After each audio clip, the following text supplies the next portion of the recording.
নাস্তা বানিয়ে দিবেন, দেখবেন আপনার প্রশংসা করবেই। এই ধরনের নাস্তা যখন বাজার থেকে কিনতে যাবেন অনেক বেশি দাম দিয়ে কিনতে হয়, মাত্র 20 টাকা খরচ করে আমি এই সুপার শপের নামি দামি নাস্তাটা বাসায় বানিয়ে দেখাবো। আশা করছি মূল রেসিপিটা ভালো লাগবে। 1 কাপ পরিমাণ ময়দা লাগবে। এই রেসিপিতে অবশ্যই ময়দা ব্যবহার করতে হবে। কালো জিরা দিয়ে দিচ্ছি 1 চা চামচ পরিমাণে, চিনি দিয়ে দিচ্ছি 1.5 চা চামচ পরিমাণে, আর স্বাদ মতো বা পরিমাণ মতো লবণ। শুকনো উপকরণগুলো আগে হাত দিয়ে ভালোভাবে মিশিয়ে নিতে হবে। 1 চিমটির মতো বেকিং পাউডার দিয়ে দিচ্ছি। এরপর সয়াবিন তেল দিয়ে দিচ্ছি আমি 1.5 টেবিল চামচ পরিমাণে। তেল দিয়ে হাত দিয়ে ভালোভাবে মিশিয়ে নিতে হবে।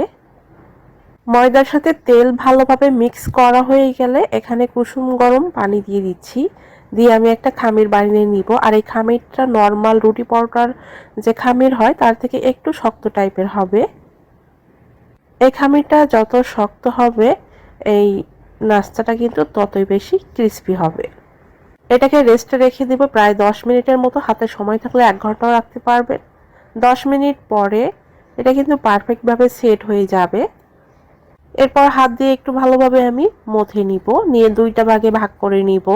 নিয়ে এখন একটা পাতলা রুটি বেলে নিব। আর রুটি বেলার সময় অবশ্যই তেল দিয়ে বেলে নিবেন।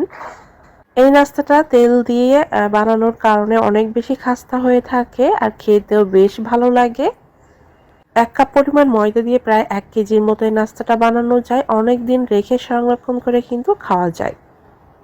যে কোনো কিছুর সাহায্যে এভাবে করে ডিজাইন করে কেটে নিতে পারবেন। আমি সহজ একটা নিমকি ডিজাইন করে নিচ্ছি।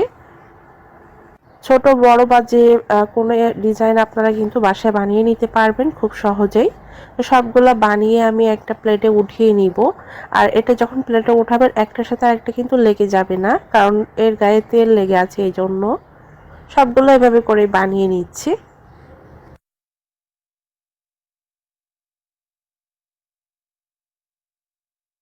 বানানো হয়ে গেছে, এখন আমি একটা প্লেটে উঠিয়ে নিয়েছি এই যে। আর আগে থেকে একটা কড়াইয়ে আমি তেল গরম করে নিয়েছি। তেলটা ভালোভাবে গরম করে নিতে হবে। মিডিয়াম আঁচে এখন সবগুলা ভেজে নেব।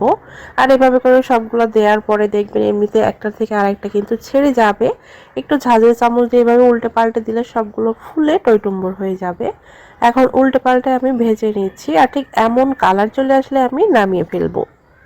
এই নিমকিটা বানানোর পরে যখন ঠান্ডা হয়ে যাবে তখনই আপনারা চাইলে চিনির শিরায় এটা একটু গড়িয়ে নিতে পারেন। সেক্ষেত্রে খেতে মিষ্টি লাগবে, সেটাও একটা অন্যরকম টেস্ট। তো এভাবে করে সবগুলা ভেজে নিচ্ছি।